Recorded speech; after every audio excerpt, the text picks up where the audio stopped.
নাহমাদুহু নুসাল্লি আলা রাসূলিহিল কারীম আম্মা বা'দু আউযু বিল্লাহি মিনাশ শাইতানির রাজীম বিসমিল্লাহির রহমানির রহিম।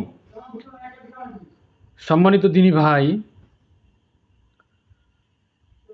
আমরা আল্লাহর রহমতে এক মাস সিয়াম সাধনা করার পর ঈদ উল ফিতর উদযাপন করলাম, আলহামদুলিল্লাহ।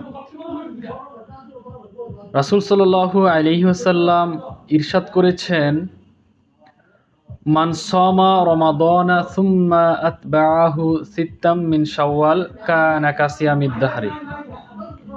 যে ব্যক্তি রমজান মাসে সিয়াম সাধনা করার পর শাওয়াল মাসে ৬ দিন সিয়াম পালন করবে, আল্লাহ রাব্বুল আলামিন তাকে পূর্ণ ১ বছর সিয়াম পালন করার সওয়াব দান করবেন। সুবহানাল্লাহ।